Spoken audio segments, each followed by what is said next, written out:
Envision working day and night for a dead-end job, only to pass away from stress, but being given another opportunity at life as an immortal witch, you seek to live a quiet life. As you hunt slimes, sleep, and eat every day, 300 years fly by, and you realize you've maxed out your stats and have become the strongest being to ever live, and this draws in unwanted visitors.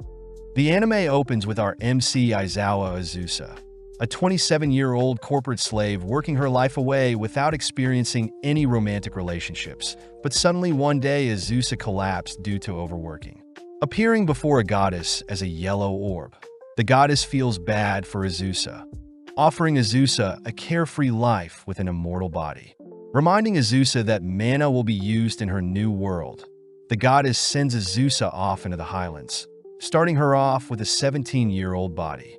Having been dropped into a new world, Azusa is amazed she can read this world's language, spotting a home that is vacant and free to live in.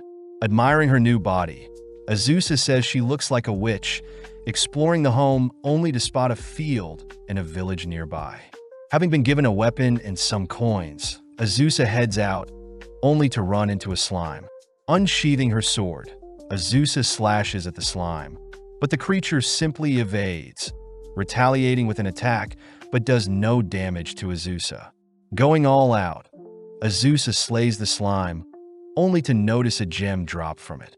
Heading to the nearby village, Azusa learns the village is named Flata, instructed to visit the nearby Adventurers Guild for work.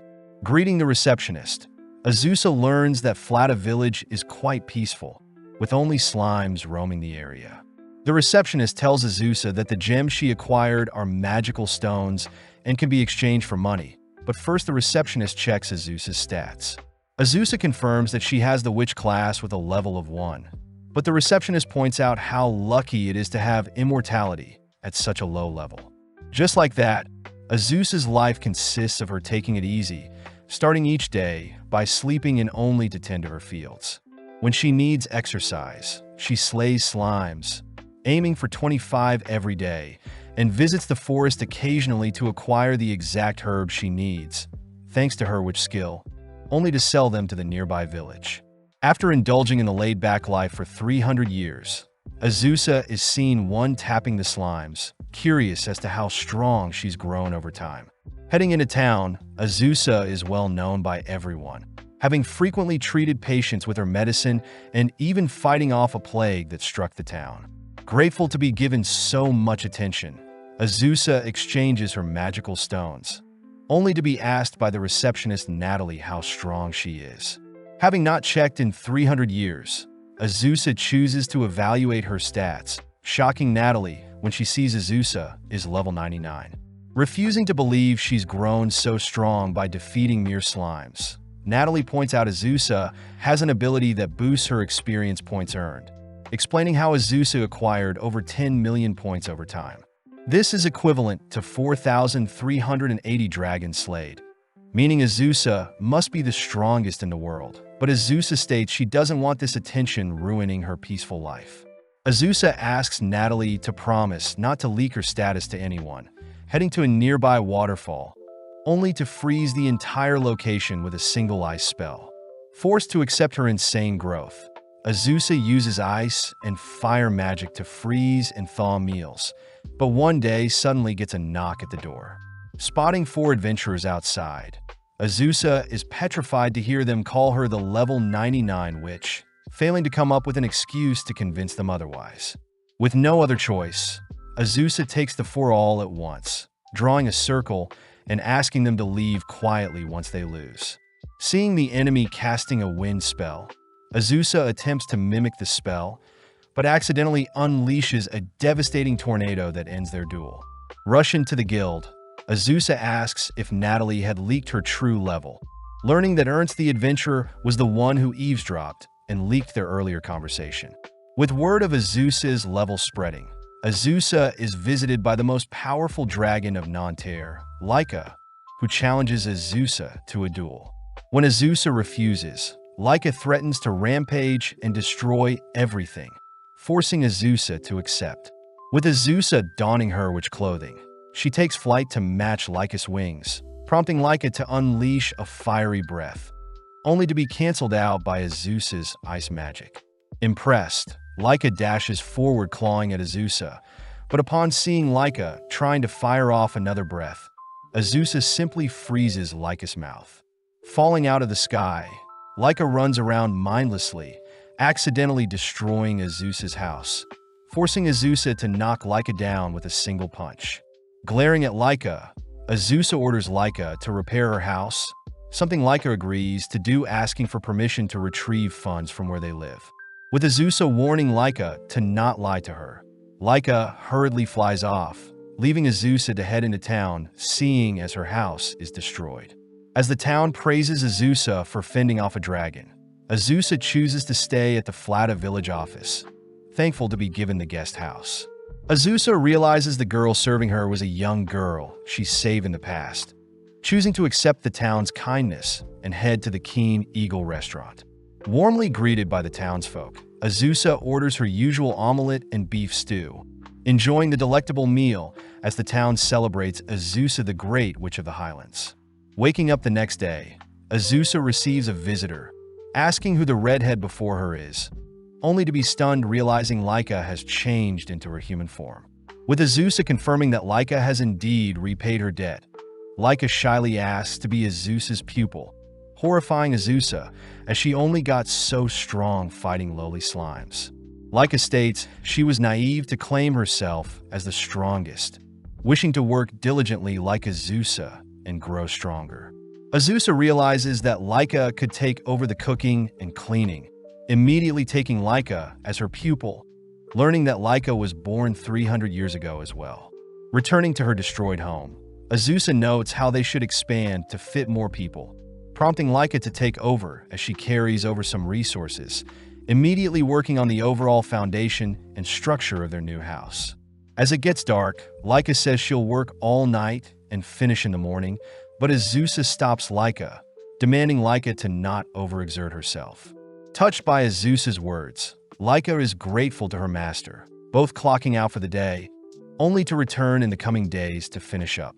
With Azusa amazed by Laika's hard work, they rush into town to celebrate, all whilst Azusa thinks about her new life with her first pupil. With Azusa taking Laika with her to slay slimes, Laika is amazed at Azusa's speed when dispatching slimes, but is disappointed to hear Azusa only takes down slimes to train. Azusa scolds Laika for wanting to fight stronger enemies in order to boast about it, reminding Laika to take things one step at a time. But as the two collect the magical stones, a mysterious girl glares at Azusa from the forest. As the two head home, Laika offers to cook Azusa a meal, shocking Azusa seeing the plus-size dishes.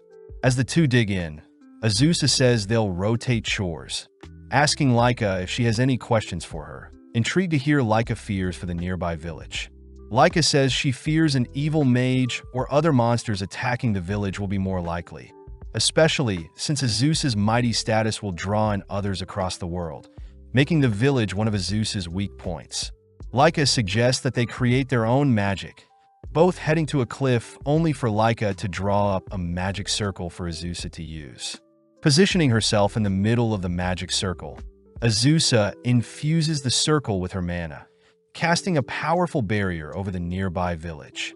In an instant, Azusa's spell catches a thief, shocking the townsfolk as they celebrate another heroic feat by Azusa. Azusa also takes the chance to introduce Laika the dragon to the villagers, all welcoming Laika wholeheartedly. As we cut to several days later, where Laika has perfectly picked up Azusa's carefree habits. Sadly, Azusa hears a knock at the door, spotting a small girl claiming Azusa to be her mother. Revealing her name to be Falfa, Falfa mentions that her younger sister had done her research into Azusa, but Laika is more fixated on Azusa's love life. Hearing Falfa mention her sister is hunting Azusa down, Laika invites Falfa in, serving her some cookies only to ask for the name of Falfa's sister. Revealed to be Shalsha, Falfa adds that Shalsha has a grudge against Azusa since Azusa's been slaying her kind. Azusa asks if Falfa is aware of what Shalsha may attack with. Surprised to hear Shalsha is learning Smite evil magic, magic that gets stronger the more specific the target. Laika says it takes decades to master such a spell, confirming that Falfa and Shalsha are both 50 years old, but suddenly Falfa states that Shalsha has appeared. Rushing outside, Azusa makes note of Shalsha's potent aura. Hearing Shalsha declares she'll avenge her own death. Azusa asks to know how she infuriated Shalsha. Shocked to hear that Falfa and Shalsha are made from the souls of the slimes Azusa hunts, making the girls slime spirits. Seeing as Shalsha is dead set on fighting Azusa, Laika suggests Azusa blast the girl away with a tornado, but as Azusa casts her wind magic, Shalsha easily disperses the spell. With everyone shocked, Shalsha reveals her smite evil target is specifically the Witch of the Highlands, making Shalsha the perfect counter to Azusa. Getting serious, Azusa combines a red and blue flame, blasting Shalsha with a newly created black flame, but Azusa's magic bounces off Shalsha's body. Falfa mentions how Shalsha has been saving up her mana to ensure she takes out Azusa, but her magic will run out in an hour. But seeing as Shalsha is only after her, Azusa chooses to flee for her life. Sadly, Shalsha negates Azusa's flight magic, preparing a lethal spell all whilst the others watch. With Azusa accepting her demise, Laika transforms, intercepting Shalsha's attack, declaring that no one will touch her master. As both Shalsha and Laika prepare to battle, Laika rushes Shalsha with her claws, surprised to see Shalsha suddenly faint when Laika nudges her. Having brought Shalsha back to her home, Shalsha awakens, disappointed having to rely on her enemy's kindness. Leaping out of bed, Shalsha prepares to strike Azusa down, but realizes she has run out of mana, cursing herself for being so weak. Azusa points out that at least Shalsha will have a reason to live now that Azusa is still alive, confusing Shalsha as to why Azusa would help them. But Falfa finally speaks up. Falfa asks Shalsha to not be so harsh on Azusa, especially since it's human nature to slay slimes, asking Shalsha instead to leave behind her resentment and live her life. Seeing Shalsh finally give up on her revenge schemes, Azusa asks if the girls would like to live with them, ordering Shalsha to first call her mother as well. Wanting to celebrate their new family members, the gang head out to purchase items, learning along the way that evil slimes exist in the world. The sisters utter that the slimes of Nanterre are dark-colored, whereas the slimes in the Highland are pale, mentioning how evil slimes are light in color. The girls also add that all slimes have a weak point, stabbing at a slime hole only to instantly slay it. Finally heading through town, Azusa runs some errands while showing the sisters around, stopping only to quiz the girls on some landmarks. Seeing Falfa easily remembering the landmarks, Laika asks how Shalsha is doing. Hearing Shalsha point out the old road that led to the Old Kingdom. Heading home, the gang feast on Laika's plus-sized meals, all praising Laika for the delicious meal. Seeing the sisters abstain from eating their celery, Azusa offers to give them cake later, convincing them otherwise. Glancing at Laika, Azusa calls out Laika for skipping over her celery as well, all ending the night with some chiffon cake. With the sisters given a room to share, Laika suggests that they recruit an elf or demon next, but first Azusa chooses to value their family of four as is. With several nights passing, Azusa watches as the sisters indulge in history books, shocked to see the girls studying elven history. Hearing a knock at the door, Azusa is jealous to see a voluptuous shy elf at the door, hearing that the elf is currently on the run. When the elf asks Azusa to save her from the high demon Beelzebub, Azusa rushes to shut her door, but the elf stops her showering Azusa with praise. Inviting the elf inside, the elf introduces herself as Halkara, an elf from the nation of Hrant, and is also an apothecary, someone who deals with medicine. Azusa wonders what Beelzebub wants with her, learning that Halkara is a renowned apothecary, having invented the Nutri Spirit Energy drink using various mushrooms, even making decent profit with the product. Apparently, one day, Beelzebub herself tried out the energy drink, but fell ill, as the energy drink was rumored to be poisonous to demons, and has ever since chosen to hunt down and pay back Halkara for making the concoction. With Halkara begging for Azusa's help, Azusa agrees, giving Halkara the new title of Azusa's second pupil. But first they need to find more fitting clothes for Halkara. Getting to work, Azusa places a protective barrier over their home, serving Halkara a standard meal that brings her to tears. Halkara reveals she had to survive on tree nuts while she was fleeing, grateful to be fed a hearty meal, only to head out to gather herbs with Azusa. Getting to work, Halkara chooses to only pick mushrooms, mentioning how she specializes in mushroom picking, pointing out how to remove the poison from said mushrooms. Heading to a nearby river, the girls grill some of the mushrooms, prompting Halkara to serve them with some fermented soybean sauce, something Azusa notes smells like soy sauce. As the girls indulge in the mushrooms, Azusa mentions how they should bring the others next time, suddenly spotting Halkara acting all giddy. Weirded out, Azusa realizes Halkara ate some poisonous mushrooms, having accidentally mixed one of the herbal mushrooms for an edible one. Sadly, Halkara reveals the side effect of the poisonous mushroom to be stimulation of the body and mind, making her laugh uncontrollably whilst also feeling lewd. Immediately leaping back, Azusa watches as Halkara begs to play, but Azusa instead blasts Halkara with a spell. That night, Halkara serves the others her mushroom dishes, apologizing for her lewdness earlier, but luckily Azusa had blasted Halkara with a neutralizing spell before things got spicy. With everyone appreciating Halkara's mushroom dishes, Azusa takes Halkara to slay some slimes with her, jealous at Halkara's peculiar techniques. Even walking through town, Halkara draws the attention of men, but Azusa finds it weird that the girls are glaring at Halkara, both heading to check out some quests at the guild. Natalie informs the girls that a generous-looking quest was added recently, having been created by Beelzebub herself, and asks for a voluptuous apothecary elf in exchange for 15 million gold. That night, Azusa deduces that Beelzebub putting up the quest must mean she is aware of Halkara's location, asking Laika to evacuate the sisters elsewhere. With Laika and the sisters immediately heading off, Azusa hopes her barrier will buy them some more time, watching as Halkara downs an energy drink to stay active. Azusa scolds Halkara for drinking so many energy drinks and eating dinner without her, but Halkara swears that she did no such thing, both suddenly turning their attention to a strange-looking fly. Azusa remembers Beelzebub is Lord of the Flies, suddenly hearing a demonic voice call out to them, only to watch as the fly transforms into Beelzebub herself. With Halkara immediately bowing her head to submit, Azusa states she knows Beelzebub had lived alongside everyone the same time Halkara moved in, having needed to confirm that Halkara was the apothecary she was looking for. Grabbing onto Halkara, Beelzebub demands Halkara do what she says, but Azusa interjects stating that they should have a duel to settle this dispute. Laughing gleefully, they both agree to head outside, but as Beelzebub spreads her wings, she accidentally flies too high, ultimately getting zapped by Azusa's barrier.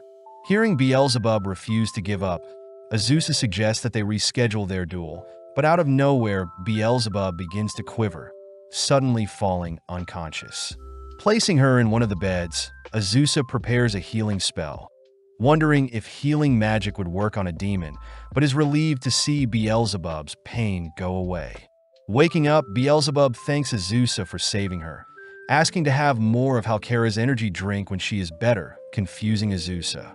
Beelzebub reveals that Halkara's energy drink helped her pull an all-nighter, and it was ultimately her stress that caused her fever, not the drink itself. Additionally, the Nutri-Spirit energy drink is loved by the devil and all demons alike, relieving Halkara, but this news annoys Azusa. The next morning, Halkara explains everything to the others, revealing that she will continue production of her drink in their current province. Hearing that Halkara wants to remain as Azusa's pupil, Azusa has no problem suddenly hearing Beelzebub asking for a rematch when the time comes. Beelzebub says she'll teach Azusa how to summon her, but first teaches the sisters some history on demon society, only to become flustered hearing the sisters asking about Beelzebub's love life. Seeing her family grow, Azusa can't help but feel at home, only to receive some bad news from Laika the next day. Flashing back, we see a younger Laika spending time with a redhead, waking up before she can remember anything else. Following Azusa, she's sad to report she had no love life, disappointing Halkara as she personally deems herself a youthful teen, being only 200 years old. As for Falfa and Shalsha, they both admit that they love Azusa, all sitting down for the breakfast Laika prepared for them. Before they dig in, Laika announces that she'll be returning to her hometown, worrying everyone as they ask to know why. Before Azusa can jump to conclusions, Laika states that she'll be attending her older sister's wedding, inviting everyone to come along. Gladly accepting, they all set off towards Mount Rocco, Laika's hometown. Seeing Halkara being airsick, they make a pit stop near a river, only to continue their journey only to stop near a volcano.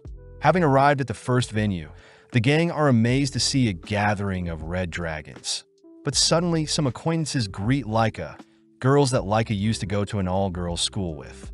Heading to meet Laika's parents, Halkara accidentally gets mistaken for food, fighting for her life to survive. Reuniting with their daughter, Laika's parents thank Azusa for taking her in, introducing everyone to Layla, Laika's older sister. Halkara takes the chance to ask how Layla fell in love. Happy to hear it took 80 years for Layla to fall in love with her childhood best friend. With Azusa hoping that everything goes well for Layla, a sudden swarm of blue dragons appear, all blasting the surrounding area with their ice breaths. Laika reveals that blue dragons are from the Haint province and have come to crash the wedding, spotting Flatort, renowned as the bully queen of the blue dragons. Flatort voices how jealous she is not to be married even after 400 years, stating that she'll freeze over the nearby volcano. But this forces Laika's father to call for an all-out war. Seeing as it's too dangerous, Azusa suggests that they all flee, spotting Halkara playing dead, but snaps out of it when a dragon approaches. Running through the battlefield, Azusa carves a path for the gang to flee, all whilst Laika and Flatort exchange some insults. Having heard enough, the two begin brawling, all whilst Azusa and the others watch from a safe vantage point. Knowing that she shouldn't intervene in other families' affairs, Azusa chooses to lay low, but upon seeing a blue dragon attempt to freeze them, Azusa switches gears. With a single kick, Azusa sends the stray dragon flying, asking Halkara to take the sisters elsewhere, whilst she personally assists the red dragons. Following Laika, she and her father seem to be cornered, only to spot a hail of fireballs drawing the surrounding blue dragons elsewhere. Revealed to be Azusa, Azusa makes quick work of a dragon, watching as the surrounding dragons simultaneously unleash their ice breaths. Erecting a fire barrier to defend, Azusa speeds towards the attacking dragons, instantly pummeling them all to the ground. Spotting Flatort nearby, Azusa dashes in for a lethal kick, surprised to see Flatort tank the blow. Seeing Flatort firing off an ice breath, Azusa simply counters with a fireball, followed up with an axe kick that sends Flatort plummeting out of the sky. With the remaining blue dragons fleeing, the red dragons celebrate a successful victory, but Laika remembers that Flatort has still sent a separate force to freeze their nearby volcano. Heading to the nearby hot spring town, Laika is worried the tourist may indirectly get hurt by the dragon's dispute, reassured by Azusa that everything will run smoothly for her sister's wedding. Hearing commotion nearby, our duo rush up some stairs, spotting a flock of blue dragons bound to the ground by some dark magic. Realizing it to be the work of Beelzebub, Beelzebub mentions how she frequents the hot springs in town, annoyed when she stumbled onto some blue dragons threatening to run amok in town. Laika is amazed that Beelzebub bound 5 blue dragons with a single spell, learning that Beelzebub has lived for 3,000 years, reminding Beelzebub of her rematch with Azusa. Azusa takes the chance to thank Beelzebub, flustering her as she's showered with praise, only for the gang to return to the others. With Beelzebub helping to bind the other blue dragons, allowing Laika to order Flatort to return to her human form, handing Flatort a bill to cover all the damages and medical bills for the injured. Seeing Flatort refuse at first, Laika states Flatort will remain bound until she accepts, ultimately forcing Flatort to agree. Additionally, Azusa takes the chance to ask Flatort to sign a treaty for the blue and red dragons to get along, forcing Flatort into submission when Azusa gives off a menacing glare. With Beelzebub personally standing witness to the agreement of the treaty, Flatort feels defeated, exciting Azusa as she graciously thanks Beelzebub with another hug. Moving on to the second party, Azusa notices all the red dragons take their human form, but gets worried seeing Halkara stumbling around with booze in her hands. With Beelzebub joining the conversation, they all watch as Layla and her groom appear, all dazzled by Layla's beauty. Layla is glad to see Laika make so many friends, happy to hear Laika wish her the best, but is more surprised seeing Flatort giving her blessings as well. That night, Azusa and Laika catch some fresh air, leading Laika to request something from Azusa. As Laika rests on Azusa's thighs, she mentions how Layla would also comfort her when her parents scolded her, grateful that Azusa will now take care of Laika in Layla's place moving forward. With both girls returning to the party, they're disappointed seeing Halkara completely sloshed, forcing Beelzebub to hoist her away. Seeing Azusa has returned, Beelzebub suggests they all indulge in the hot spring, cutting to later that night where the girls all decompress. Azusa points out how Beelzebub is like an older sister. Flafa and Shalsha are her daughters. Laika is her younger sister, and Halkara is the troublesome junior. Having returned home, the gang find it strange hearing Halkara asking to do her chores earlier in the week, all convinced that Halkara has finally decided to move to Nazcute. With Halkara returning late that night, the gang throws Halkara a final goodbye party, but Halkara reveals that she is simply building another factory in Nazcute. With days passing, the gang notices Halkara always leaving bright and early only to come home late, something Azusa orders Halkara to avoid, but Halkara can't help it. Apparently, a ghost had appeared near her factory, and her factory is low on workers, creatures known as bound or separated spirits. Ghosts normally pass away and can't leave their home, prompting Halkara to beg Azusa to help her, something Azusa can't refuse seeing her adorable pupil desperate. The next day, Azusa makes use of a summoning circle, accidentally summoning Beelzebub into the bathtub instead of the summoning circle. When Beelzebub is asked to help out with removing the ghost, the sisters charm Beelzebub into agreeing, all waiting until night only to head to the town of Nazcute. At first glance, Halkara's factory is quite creepy, especially with the weird cat statue she placed outside. Nonetheless, Beelzebub takes the lead, allowing Azusa to hold her hand, followed by Halkara tagging along. With our trio heading to the most common room of the ghost sighting, Beelzebub gets annoyed seeing how cowardly Azusa and Halkara are, ordering the ghost hiding to show herself. As Beelzebub threatens to incinerate the entire factory if the ghost refuses to appear, Beelzebub spots a chair moving, rushing over to apprehend the ghost. Turning on the lights, the girls greet Rosalie, the ghost of a girl who took her own life. Rosalie revealed that when she was alive, she was a noble, kind, and polite person, but after being sold off by her parents, Rosalie gave up on life and ultimately became a ghost. Azusa asks what Rosalie plans to do with the rest of her life, annoying Beelzebub when Rosalie says she doesn't know. Instead, Beelzebub offers to erase Rosalie from their world. Rosalie quickly begs for her life, stating that she won't bother Halkara and her duties, but Rosalie points out she is unable to leave the factory. Beelzebub points out that Rosalie will be able to bypass any restrictions if she possesses a human and uses them as a vessel, but the human must be weak and easy to control. Unanimously turning to Halkara, Halkara is strapped to a chair, reminded that she is giving her body to save her factory. Giving it a go, Rosalie enters Halkara's body, amazed that the possession worked, but is more fixated on Halkara's assets.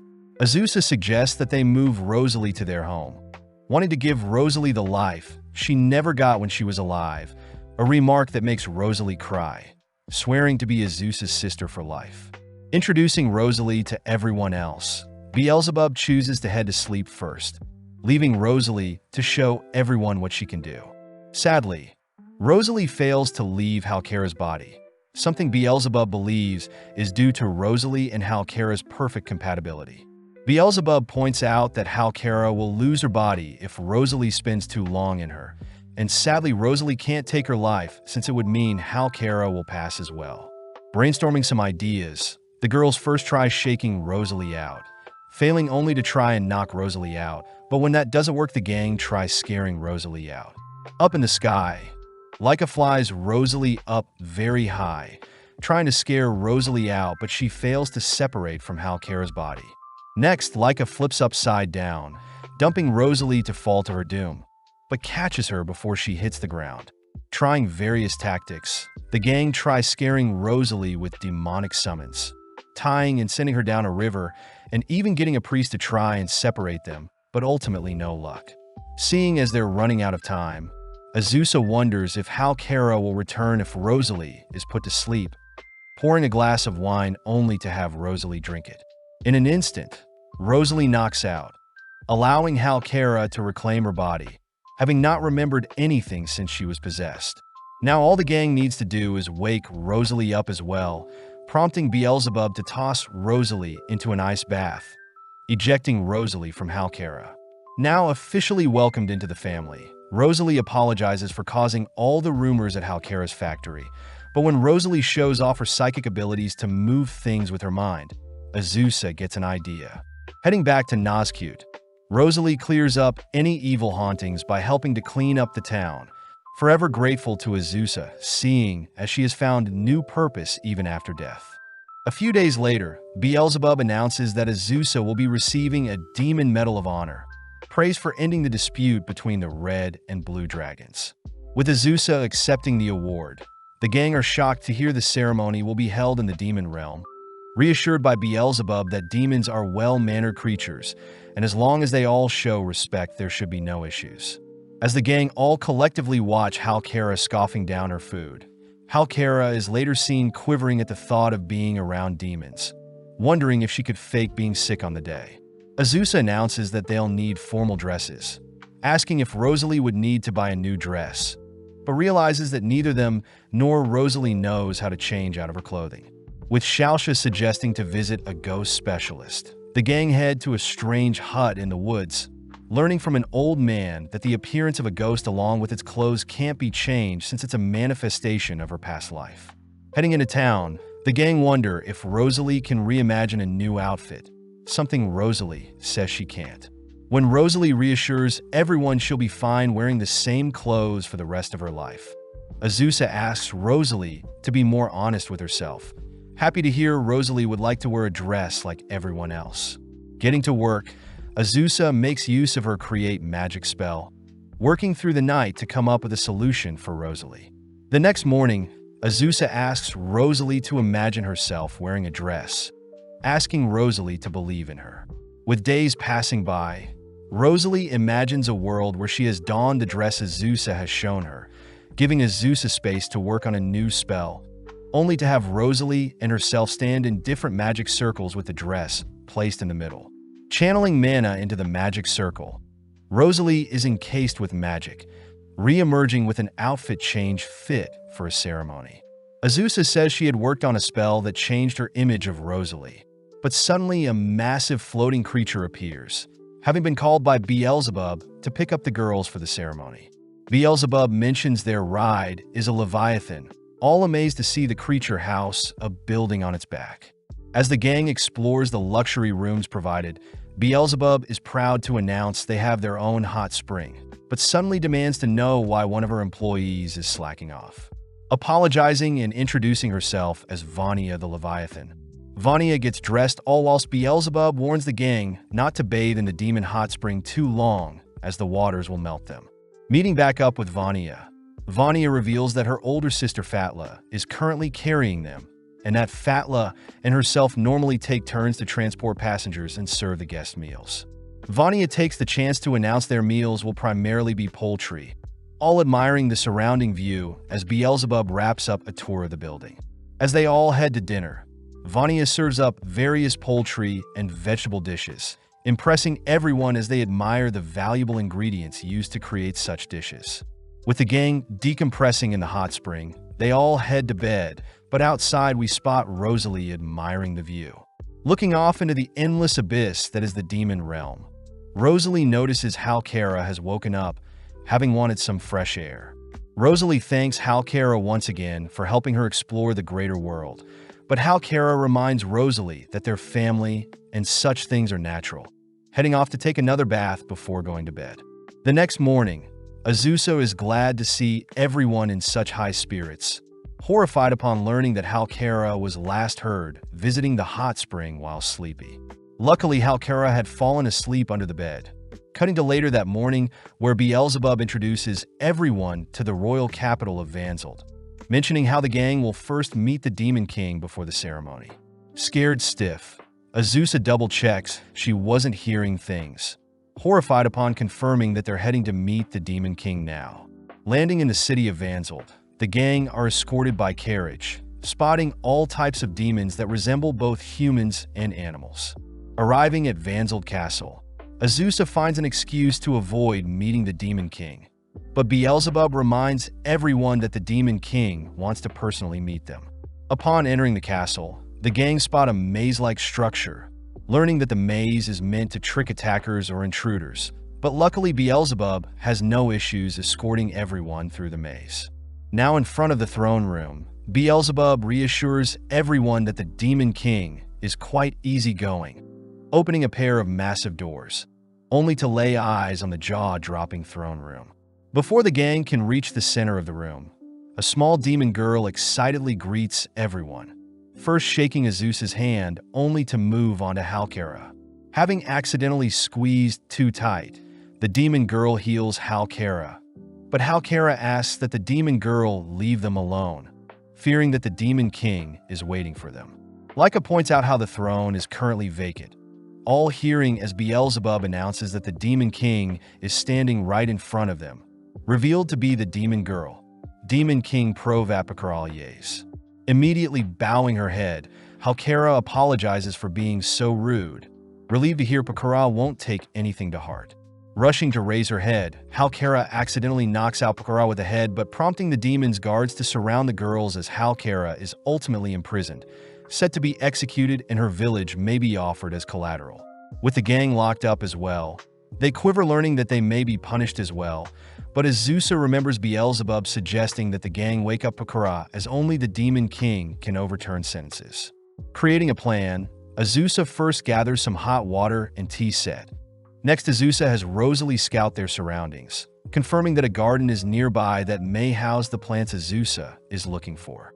Having Leica transform into a cuter-looking dragon form, Leica is sent out to retrieve several plants, allowing Azusa to create an analeptic drink that will wake Pakora up. At that moment, Vania is seen clinging onto their window, having been sent by Beelzebub to relay a map for the gang to locate the sleeping Demon King. Upon hearing that Pakora is resting in the first aid room, Vania hands Azusa a devilish doctor disguise, annoying Azusa as she thinks Vania is toying with her. With Vania personally guiding Azusa through the castle, Vania notes how she didn't want to get involved, but Beelzebub had ordered her to assist. Making it to the first aid room, Vania is stopped by several high-ranking demons, demanding to know who Vania has brought, but seeing Vania struggling to come up with an alias and Beelzebub ignoring them, Azusa has no choice but to shed her disguise, announcing herself as the Witch of the Highlands. As several demons rush to restrain Azusa, Azusa instantly knocks them out with a single punch, forcing several demon mages to gather, simultaneously blasting Azusa with magic. Unfazed by the demon's magic, Azusa wipes out the enemies, impressing Beelzebub as Azusa could do some crazy things if she chooses to. Finally entering Pakora's resting area, Azusa prepares to drip-feed Pakora her medicine, but is stunned to see Pakora suddenly wakes up. Having detected a strange substance near her, Pakora had instinctively awoken, demanding to know what Azusa was trying to feed her. Hearing Azusa reassure her it was just medicine to make Pakora feel better, Pakora leaps out of bed, demanding to duel Azusa to prove Azusa is not an assassin. With Pakora wielding a sword, they both head outside, prompting Pakora to make the first move. Having dodged Pakora's first slash, Azusa speeds up, spotting hundreds of more slashes aimed at her. Seeing as Pakora is slowly dicing away at her clothing, Azusa is forced to relinquish her hat to avoid a lethal blow. Seeing Azusa running away, Pakora reminds Azusa that her elf friend's life is on the line, triggering Azusa as she dodges Perkara's barrage of slashes only to leap over her. Warning Pakora to not toy with her family, Azusa rushes in close, igniting her fist, which forces Pakora to defend with her sword. With Pokora losing grip of her blade, she is smashed into the nearby castle, realizing her blade has been shattered by Azusa's fist. Cornering Pokora, Azusa declares that she has won, forcing Pokora to agree to spare Halkara. Surprisingly, Pokora deems Azusa her new sister, having always wanted a sister to boss her around, and had only tested Azusa to see if she fit the role. Weirded out, Azusa chooses to dominate Pokora, ordering Pokora to release Halkara at once. Listening to Azusa, Pokora officially rids Halkara of any crimes, impressing Beelzebub as Pokora has taken a liking to Azusa. Sitting down for some tea, Azusa is forced to listen to Pokora recount dreams of one day serving someone, annoyed that Beelzebub refused to talk down to her. Pokora takes the chance to ask Azusa to give her a kiss, wanting to recreate a love scene between a tale of two sisters sharing their affection. But Azusa states she can hug Pokora at most. Choosing to beg, Pokora ultimately convinces Azusa to kiss her cheeks. But when Azusa performs the kiss, the others suddenly stumble into the room, accusing Azusa of fiending over girls. Pissed, Pokora orders the execution of Azusa's party for ruining the mood. But the sisters take the chance to ask for a kiss of their own, prompting the sisters to kiss Azusa in return. Seeing Azusa hugging everyone, Pokora concedes, clasping onto Azusa, only to reveal the ceremony tomorrow has a surprise for them. The next day, various prestigious demons gather for the ceremony, amazing the girls as they dress to impress. Kicking off the ceremony, Pokora starts by announcing the recipients of the demon medals, ultimately landing on Azusa as Azusa is given a medal in the peace category. Surprisingly, Pokora calls Laika to the stage as well as Flatort, awarding all 3 demon medals only to force Flatort to promise to never break their treaty. Seeing as demons are multiracial and prestigious, Pokora asks Azusa to stroke Flatort's horns. Seeing Flatort agitated, Azusa learns that blue dragons only allow their masters to touch their horn, but seeing as it is to hold up their peace, Flatort gives in. Kneeling down, Flatort feels ashamed to allow Azusa to touch her horn, declaring that she has now submitted to Azusa herself. That evening, the gang ride back on the Leviathan, noticing that Fatla is now serving them.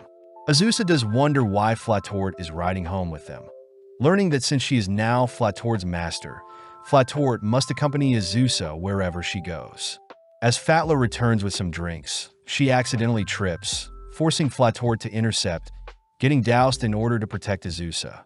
Heading to clean off, Azusa hears that the blue dragons normally serve dragon knights, swearing complete loyalty to their masters. Seeing Flatort so lifeless, Azusa orders Flatort to live for herself, stating that Flatort is finally free from her ancestry. Heading outside, Flatort asks Azusa to spoil her with some head pats, annoying Laika as she drags Flatort away from Azusa. As Laika and Flatort fight, the others listen in on their bickering, all whilst Azusa thinks about how they have a new family member. On a bright and sunny day, Azusa enjoys the peaceful atmosphere, only to hear Laika and Flatort fighting downstairs. Heading downstairs, Azusa demands to know what all the commotion is about, learning that the girls had simply been arguing over whose cookies were better. Rosalie explains that since the girls swore to never fight physically, they choose to face off with their cooking, leaving Azusa to decide the victor. Upon tasting both of their dishes, Azusa states both are equally as good, but off to the side, the other girls suspect that dragon girls get quite angry after not eating fresh meat in a while. At that moment, Natalie visits, mentioning how there is an overabundance of longhammer boars roaming the Nika forest, showing them a quest involving said boars that normal adventurers can't accept. At first, Azusa refuses since she doesn't need any more money, but Natalie mentions how boars aren't monsters and are instead animals that can be harvested for meat. Eager to eat meat, Flatort and Laika beg Azusa to accept the quest, something Azusa can't refuse as it'll make the dragon girls less agitated around each other.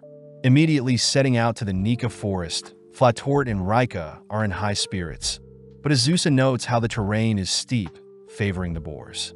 Having left the more frail girls at home, Rosalie appears to report her findings up ahead, mentioning how there are 15 boars gathered near a river. Brimming with excitement, Flatort rushes towards the direction of the boars, but ends up getting caught by the various branches, annoyed that her clothes are getting in her way. Coming up with a solution, Flatort strips, rushing towards the river only to return embarrassed, having been spotted by several female adventurers. Choosing to put back on the bare minimum, Flatort rushes back towards the river, forcing the others to give chase this time, confused to see the boars have stripped Flatort. Unable to retrieve her clothes, Flatort is forced to watch her clothes float down the river, giving in to her wild side as she takes the boars naked. As Azusa and the other girls join in, they rack up a pile of boar corpses, all sitting down to devour some roasted boar steaks. Happy to see the dragon girls satiating their urges, the gang spot Beelzebub and Vania flying by, having been sent to check out the boar situation as well, but instead retrieve Flatort's lost clothes. Seeing as there is enough for the entire family, Azusa holds a little gathering, all devouring the infinite supply of boar before them. That night, whilst everyone is fast asleep, Azusa speaks with Laika and Flatort, happy to hear the girls have calmed down after their boar hunt. Azusa learns that the girls were initially fighting to see who could spend the night with her, resolving said issue by allowing both girls to share the bed with her. Azusa states that she'll play the role of the big sister. Flatort is the middle sister, and Laika is the younger sister. As the girls head off to sleep, Azusa awakens in the middle of the night, noticing the dragon girls have vanished only to discover they've snuck off to have a midnight snack. Heading over to Halkera's Nazcute factory the next day, Azusa is praised for helping out at the factory, overhearing some of the workers mention that someone is impersonating and claiming to be the Witch of the Highlands. Reporting the news to the others, the girls immediately call the execution of this imposter, but Azusa says she simply wants to point out the wrongdoings of this impersonator. Splitting up, Azusa and Laika head west, noticing some sort of event happening, but Laika suggests they visit a tavern to get some intel. Upon entering the tavern, the girls are called pigs by the owner, realizing the theme of the bar is for sadistic women to insult their customers, something that their customers deeply enjoy. When Azusa asks the store owner for some intel, Azusa and Laika are forced to work a bid in exchange for the information, both taking turns insulting the customers. Having completed their agreement, the girls are told to head north, noticing a crowd forming in town. Upon confirming that the crowd have gathered around the impersonator, the girls listen in as an older lady claims herself to be the Witch of the Highlands, yet she is unable to give the crowd any medicine. Taking center stage, Azusa calls out the old lady's lies, demanding the lady challenge her, but suddenly realizes the old lady has fled. With Laika helping track down the lady, Azusa chooses to cast a binding spell, forcing the imposter to shed her disguise, revealed to be a young girl. Returning to her home, the young girl introduces herself as Ino the Witch, someone who also dabbles in medicine creation. Ino shows her some mandragora pills she's invented, meant to release exhaustion and eye strain, but Azusa wonders why Ino doesn't sell her products to the public. Ino states that as a witch, she doesn't want to draw too much attention to herself, suggesting that someone else should help market and sell the product. Laika points out how inconsistent Ino is, wanting to remain humble as a witch yet make a living by selling her product, but Azusa helps clear up the misunderstanding. Azusa states that although Ino is a witch, she is still human, meaning her contradictory morals are to be expected. Amazed that Azusa understands her, Ino cries that she wants people to recognize her talents, wishing for the day a bronze statue of herself is created in her hometown. Happy to see Ino so honest, Azusa chooses to help Ino out, cutting to the next day where the gang visit a marketplace, spotting Ino all dressed up to sell her product, having disguised herself to avoid the stage fright. At the same time, Azusa spots Laika and Flatort selling her cookie for profit as well, weirded out to see the sadistic tavern owner has set up shop as well. With Ino's store popping off, we cut to several days later where Azusa is happy to hear Ino's pills are slowly growing in popularity, making Halkera wonder if there is a business opportunity to be made. As Azusa whips up a meal for the family, she is suddenly called by Shalsha, both rushing upstairs only to spot slime has invaded their home. Before Azusa can slay the slide, Shalsha reveals that the slime is Flafa. having just woken up to see her sister has become a slime. With the gang gathering around Falfa, they rack their brains for a way to turn Falfa back, wondering if Falfa can simply transform back to her human form. Sadly, Xiaoxia says slime spirits can do no such thing, making Azusa wonder if she'll need to create a spell to solve this rare scenario. Summoning Beelzebub once again, Beelzebub is heartbroken to learn Falfa has become a slime, revealing that Azusa should consult the intelligent slime that resides in the Demon Castle. With Laika helping escort the gang to the Demon Castle, Beelzebub leads them deeper underground to where the intelligent slime is, embarrassed to admit that she had forgotten how to navigate the maze-like castle. Having made it back to the surface, the gang are greeted by Pokora, asking for a kiss from Azusa, only to point the gang to a nearby shed where Beelzebub unearths a hidden passage, ultimately making it to the intelligent slime's lair. Seeing a board filled with words hung up on the wall, they learn the slimes use it to communicate, prompting Beelzebub to ask if the intelligent slime knows how to revert Falfa back to her human form. The intelligent slime states that the gang should visit the tallest mountain in the Timuriana province, where a magician slime will help with their problem. But seeing as it's getting late, Azusa says they'll resume searching tomorrow, giving the intelligent slime the nickname of Intelli. Returning home, Azusa helps feed Falfa some vegetables, relaxing with a warm bath only to head to the designated location the next day. Upon knocking on the home of the magician slime, Azusa is greeted by a young girl, surprised to hear the magician slime is the girl, having used transformation magic to take the form of a human. Heading inside, Azusa gives the magician slime the nickname of Meiji, asking for help with Falfa's issue. Borrowing Falfa, Meiji stuffs her face into Falfa's body, figuring out that Falfa had turned into a slime due to her damaging a muscle when sleeping, suggesting the gang visit Fighter Slime, as transformation magic will only temporarily solve the issue. Meiji points the gang towards the southern town of Kelni, learning that Fighty the fighting slime is obsessed with growing stronger, having entered a fighting tournament, prompting Azusa to suggest she join and force Fighty to help them. The next day, the gang visit Kelni, surprised to see lots of buff men are lining up to participate in the tournament, even spotting Beelzebub disguised as to not draw too much attention. With both girls entering the tournament, both Azusa and Beelzebub easily progress to the semi-finals, but when Azusa gets pumped to face Fighty in the finals, Azusa spots Beelzebub defeating Fighty in the semi-finals, losing all motivation to continue participating. With only Azusa and Beelzebub's match left, Azusa is happy to see Fighty help restore Falfa to her human form, promising to win as to not let her family down. Seeing as it's the perfect stage for their rematch, both girls get serious, exciting Beelzebub as she rushes forward with a sneak attack. Reading her movements, Azusa attempts to counter, watching as Beelzebub spreads her wings to fly and evade, surprising onlookers as they fail to realize Beelzebub is a demon. Azusa asks that Beelzebub attack her face-on, shocked to hear Beelzebub is aware of several weak points on Azusa, but seeing Beelzebub still hesitant to attack, Azusa is forced to taunt Beelzebub.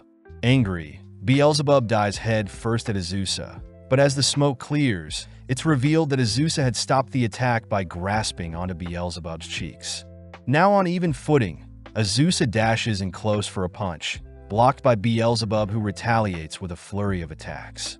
As both girls exchange equal blows, Beelzebub declares Azusa as a worthy rival, but Azusa can't help but notice Beelzebub growing weaker the longer they fight. Not wanting to finish off Beelzebub, Azusa suddenly hears Falfa proudly cheering her on, giving her the strength to finish the duel. As Beelzebub charges in for the finishing blow, Azusa slips her punch, finishing Beelzebub off as Azusa is declared the ultimate winner. With Beelzebub admitting defeat to Azusa, she asks for another duel in the future, pointing out how her victory today has given her more attention. That evening, Azusa thanks Fighty once again for curing Falfa, surprised to hear that Fighty is obsessed with growing stronger and earning lots of money. Fighty takes the chance to ask to be Azusa's student, amazed to see Azusa decimate her opponent even without any martial arts knowledge. When Azusa refuses, Fighty's asked to at least have a duel, both heading outside for their match. Before Fighty can land a punch, Fighty senses Azusa's aura, realizing that Azusa had slain countless slimes in the past. Having fallen unconscious, Fighty wakes up realizing a slime like her is not worthy to be Azusa's student, suddenly noticing Beelzebub showing up. Fighty instead asks to be Beelzebub's student, who is forced to take Fighty in upon seeing Azusa and the slime sisters begging her to. Several days later, the gang are shopping in town when they stumble onto a poster mentioning that the famous minstrel Shifunoya is visiting Flatta. Sadly, none of the girls know Shifunoya. Turning to Flatort, Flatort reveals that Shifunoya is a talented minstrel that only plays in the capital, piquing Azusa's interest. Heading over to Shifunoya's gig, the crowd admires the minstrel's furry tail and fluffy ears. Out of nowhere, Shifunoya begins playing rock music at an extreme volume, scaring the crowd away as Flatort reveals Shifunoya's type of music is mainly death-style music. Flatort admits that Shifunoya isn't as famous as most minstrels, both watching as Shifunoya puts her heart and soul into her performance, only to realize Shifunoya had fallen unconscious having been starving. Taking her home, the gang watches as Shifunoya eats her fill, only to wash up, officially introducing herself as Cuckoo the Almiraj. The girls are surprised by Cuckoo's natural beauty, saddened to hear that Cuckoo's minstrel job doesn't pay the bills, having moved out of her hometown 63 years ago to pursue her musical passion. Sadly, Cuckoo's passion didn't translate over to her career, making Azusa offer Cuckoo to stay in their home for a while, surprised to hear Cuckoo plans to give up on her music career. Instead, Cuckoo shows off several job offers for waitresses, knowing that she'll be able to make a living if she follows what's best for her. But Azusa asks if Cuckoo has truly given up on her passion. Cuckoo corrects Azusa, stating that she will forever love music, something Azusa is glad to hear. Azusa points out that Cuckoo should double down and reconsider her future while she stays with them, reassuring Cuckoo that she doesn't need to pay any rent, but Cuckoo offers to play for them. Upon hearing her death rock persona, Cuckoo stresses out the girls as they can't bear Cuckoo's music, forcing Azusa and Flatort to have a meeting with Cuckoo. Flatort begins ridiculing Cuckoo's choice of music, annoyed that Cuckoo is too stubborn to try different genres of music and instead offers to show Cuckoo something. Surprisingly, Flatort flawlessly plays the guitar while singing, earning herself a round of applause as Azusa suggests that Cuckoo brainstorm some song lyrics with the others. Holding a mini talent show, Azusa has the girls offer up some lyrics, starting with Laika, who is rejected due to her serious tone. Next is Halkara, who focuses solely on advertising her products. Then it's the Slime Sisters, who show off an adorable-sounding song, only for Rosalie to wrap up the show with a gloomy and depressing song. Having been inspired, Cuckoo agrees to shed her old persona of Shifunoya, spending more time with the girls as she brainstorms a completely new style. With it already being several days, Cuckoo decides to head out, reminded by Flatort that she needs to stay consistent and persevere to make up for her lack of musical talent.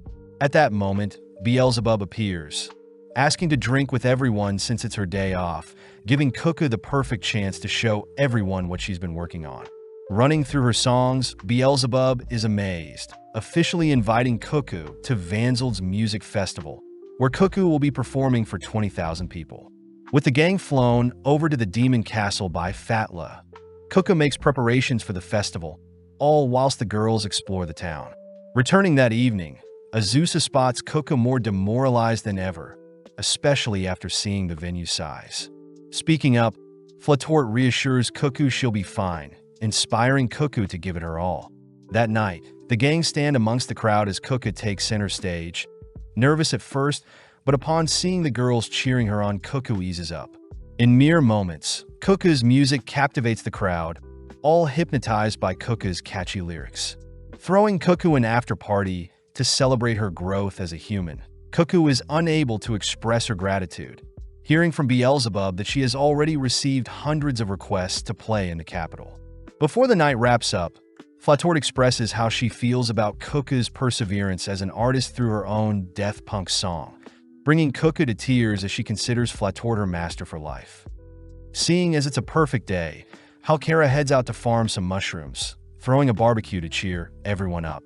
As Azusa devours the delectable mushrooms, she suddenly hears Halkara describe the dwarf mushroom she just ate to be poisonous, suddenly falling unconscious. Having woken up, Azusa is shown to have shrunk, ordering Halkara to figure out a way to turn her back. In the meantime, the girls take turns playing and admiring how adorable Azusa is, forcing everyone to adapt to this new child in their family. The next day, Laika serves Azusa a child-sized meal, asking for permission to pet her. With both Laika and Flatort stroking Azusa, we cut to later that day, where Rosalie asks to comb Azusa's hair. Seeing Azusa so tiny, Rosalie points out how Azusa is like a doll, only for Halkara to interrupt them, apologizing since she hasn't figured out a solution to turn Azusa back. With no other choice, Azusa summons Beelzebub, immediately adoring Azusa's miniature size. With Beelzebub agreeing to help, both the Slime Sisters accompany Azusa, all riding on the Leviathan to the demon realm, all whilst Beelzebub indulges in the girl's cuteness. Walking through the castle, Azusa fears Pakora will learn of her tiny form, suddenly picked up as Pakora hugs Azusa tight. Pakora divulges that in the demon realm, a world tree contains pharmacists that should have the knowledge to cure any disease, suggesting Azusa climb said tree. Azusa hears that the world tree is hollow, is like a complex maze, has 108 floors, and is filled with wild animals. Seeing as she has no choice, Pakora asks for Vanya and Fatla to escort Azusa, all three immediately heading out. Upon entering the entrance, they note the dungeon-like structure, but are shocked to see the first floor has been converted into a tourist store with a sign pointing to an elevator to the 10th floor. Fatla mentions how coins are demon currency, and the higher people want to go the more expensive, pointing out how wolves can be seen roaming the 11th and 12th floors. With Vanya purchasing the trio some famous deep-fried buns, the gang ride the elevator to the 11th floor, noticing they need to pay 500 coins as they want to see the wildlife. Paying the coins, the gang head into the jungle area, suddenly surrounded by wolves. But as the wolves pounce on them, it's revealed that the wolves are tamed, having detected that their visitors are quite strong. Azusa hears that there will be an elevator to the 17th floor and another one on the 19th floor, shocked to hear the outrageous prices needed to ride the elevators, hearing that the world tree had been intentionally converted into a dungeon to force people to use the elevators. Having made it to floor 38, the trio rests for the night, choosing to indulge in a hot spring. The sisters take the chance to thank Azusa for this experience. Having only visited the world tree when they were younger, all three agreeing they'll aim for floor 84 tomorrow. Just as promised, the gang progress smoothly through various mazes and terrain, resting on floor 84, only to encounter some sloths on the next floor. With the girls taking turns to fight and scare away the sloths, they continue to progress up the tree, passing floors 89, 96, 102, finally reaching floor 107. Upon opening the floor's gate, the girls admire the view, prompting Vanya and Fleisha to reminisce on memories with their family, having climbed the tree when they were younger. Finally, at floor 108, Azusa asks the receptionist for medicine to cure her dwarfism, shocked to hear Eno's Mandragora pills cure the curse. Spotting Eno nearby, Eno mentions how wyverns can be used to ascend the tree in an instant, annoying Azusa as she confronts Pakora, innocently stating that she had forgotten to tell Azusa about the wyvern and the pills. Instructed to take the pills in front of everyone, Azusa slowly begins reverting to her true size, suddenly realizing that her normal body is bursting out from her child clothing. Realizing Pakora was teasing her, Azusa drags Pakora into the bath with everyone, scolding Pakora for playing pranks on her. Atoning for her sins, Pakora takes the chance to ask if she can fondle Azusa's breast, chasing Azusa around the bath as the others watch the girls arguing. In the next couple of days, the girls head into town, hearing that the town is holding a dance festival for the next 2 days. Azusa admits she only recently found out about this yearly festival, having distanced herself from the town in the past 300 years, but believes it would be fun to explore seeing as she has a family with her. Stopping at a bar, Azusa notes that Halkara can make drinks, Laika can cook, and the Slime Sisters can serve customers, giving Azusa the idea of creating their own coffee shop for the festival. Rushing to take everyone's measurements, Azusa hands out maid outfits for everyone, adoring the Slime Sisters but shuns Halkara for not fitting into her outfit. As for Flatort, the gang can't help but admire her perfect fit, prompting Azusa to cast transformation magic on Rosalie so she can fit in. Finally, Laika reveals her own stunning fit, all heading inside to brainstorm a menu. But Azusa immediately refuses to allow Halkara to serve any of her products at their shop.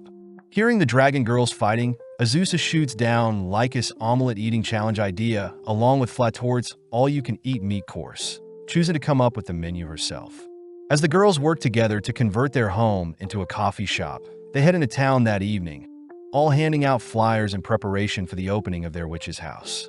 Waking up bright and early, Azusa becomes speechless seeing the endless lines of customers, rushing the girls to get ready as Azusa announces their grand opening.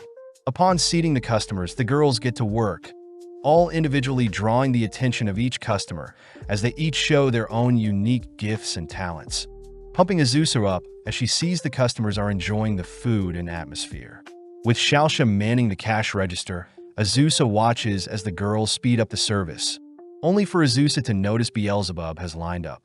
Angry that Azusa didn't personally invite her to her store, Beelzebub heads out back, donning her maid outfit only to help the girls with the influx of customers. With Azusa checking in on the cooks, she's glad to see Beelzebub working so well with the others, heading to check on the customers only to realize Pakura has also joined in and is helping with serving. Additionally, Azusa notices that Flata and Vania are assisting the cooks, also taking over as managers to ensure a smoother workflow. With Fighty, Ino, and Cuckoo also showing up to help with service, Azusa closes up the store as Natalie herself finishes her meal.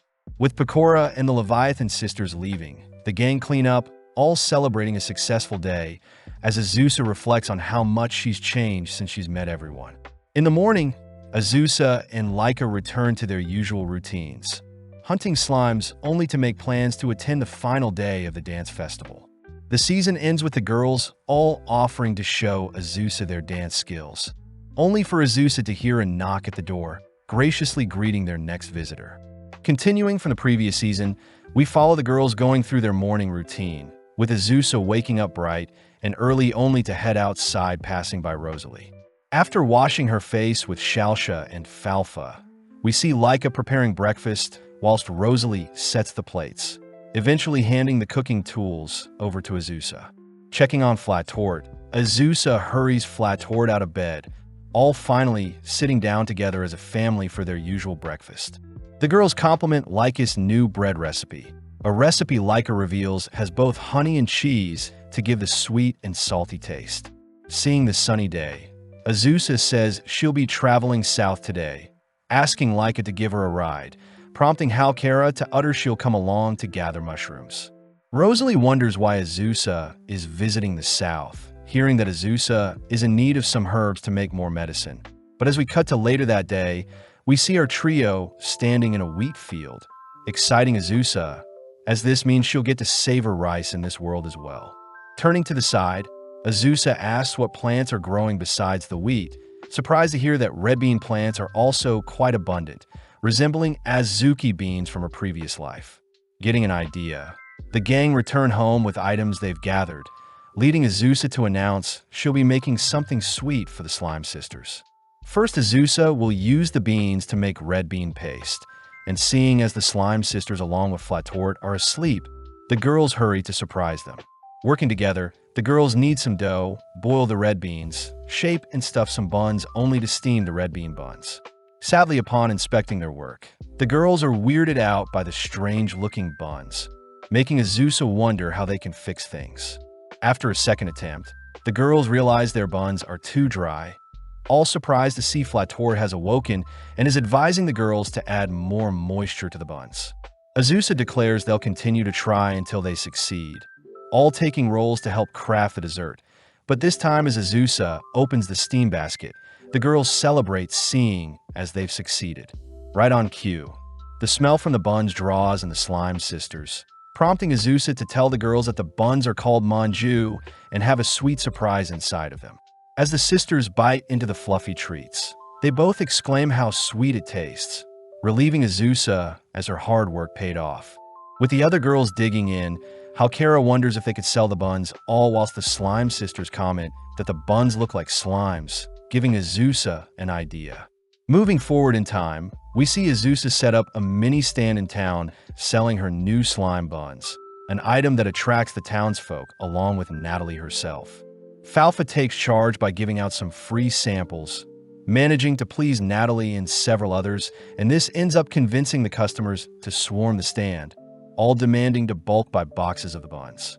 As the girls get to work packaging and handing out the buns, we see off to the side Natalie and two others utter that Azusa is quite the merchant, having run a successful coffee shop, and is now serving buns, freaking Azusa out as she is meant to be playing the role of a witch, but seeing her family excited to run a stand, Azusa reasons it's fine.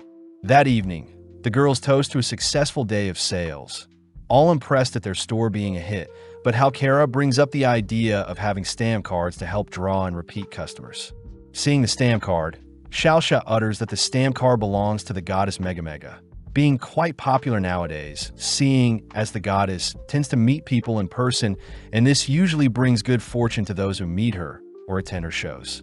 Azusa also hears that goddess Megamega also agreed to partner with Halkara's drink brand, but upon seeing a poster detailing Megamega's next show will be in the capital, the gang decide they'll check out the goddess themselves. In the provincial capital of VIDZ, it turns out that Azusa, Halkara, and Xiaoxia are the only ones interested in meeting the goddess, but Xiaoxia in particular seems to be brimming with excitement.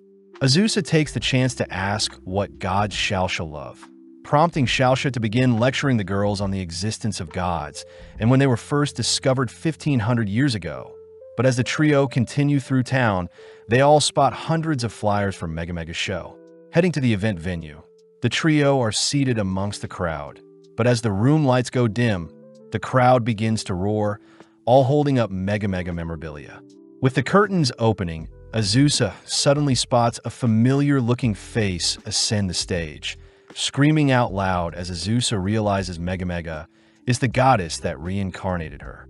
Megamega is happy to see Azusa is doing great, but hearing a crowd member ask why Megamega has descended to their world, Megamega explains that high-ranking gods govern multiple worlds, whereas a low-ranking god like herself governs a single. Megamega declares she'll make sure her world is the happiest, garnering cheers from the crowd. Megamega encourages everyone to collect stamps on their stamp cards by helping others or doing good, and once the stamp card is filled, they should start over and continue doing good things, something Azusa agrees is quite righteous.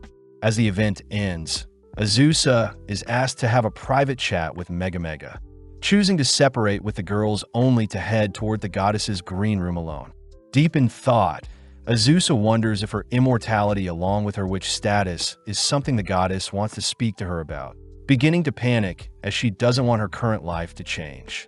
Upon entering the goddess's room, Azusa begs Megamega to allow her to continue living in this world, something Megamega is more than happy to allow. That evening, Laika picks our trio up, but the girls wonder what Azusa spoke about with Megamega. Azusa says their chat wasn't too important, but as we flash back, we see Megamega confessing to being demoted as a god, having been punished for reincarnating Azusa with an immortal body, something that horrifies Azusa. Megamega says she is now a local administrator in this world, and that is the actual real reason she is living amongst the humans, demanding Azusa keep her secrets in exchange for some stamps in her stamp card. At home, Azusa is seen with 3 stamps having accepted the goddess's bribe, but surprisingly the Slime Sisters give Azusa another stamp each, inspiring the other 4 girls to all voice how grateful they are that Azusa gave them a home, all giving Azusa a stamp each. As the girls spend the rest of the night cutting out stamp cards for themselves, Azusa voices how lucky she is to have such a loving family. The next day, we see Azusa cash in some magic stones, receiving 12,000 gold only to hear that their slime buns sold out again. Azusa reassures Natalie that she doesn't want to get rich, but Natalie remembers to give the Slime Sisters a letter, exciting the girls as they cry that there is a World Spirit Summit. At home, Xiaoxia explains that the Spirit Summit is held at the bank of Nanterre Lake, and the Slime Sisters were invited because they're slime spirits. Azusa is worried about sending the slime girls alone to the summit, but luckily the letter permits guardians to tag along, cutting to several days later where we see Azusa and the slime girls heading to the event by carriage. Azusa finds it adorable that Xiaoxia had stayed up all night excited about the event, but Azusa hears that the girls had packed heavy bags in preparation for meeting other spirits. With the carriage driver taking a break, we see Azusa unveiling a basket full of sandwiches, handing them out only for the sisters to indulge in the delectable fluffy egg sandwiches. Continuing along their route, the girls pass through a forest only to emerge onto Nanterre Lake, where they are speechless at the gorgeous scenery. Apparently, the lake was formed a millennium ago, where rain filled up a hole created from blue dragons fighting. But seeing as the summit starts at night, the trio decide to rest for now. At night, the lake suddenly begins to glow, waking up the girls, but out of nowhere, various spirits flood the scene, shocking the girls. Immediately getting to work, Falfa rushes to introduce herself to the spirits, but Xiaoxia herself is quite shy, asking Azusa if she could accompany her. Heading over to 3 spirits, Xiaoxia shyly offers up some slime buns in exchange for friendship, explaining the reason for her heavy bag, but the spirits gladly accept, introducing themselves as a waterfall spirit, a volcanic ash spirit, and a cloud spirit. Seeing as things are going well, Azusa takes the chance to introduce herself as Xiaoxia's guardian, but the spirits jolt in horror, seeing as the Witch of the Highlands is basically a god compared to them.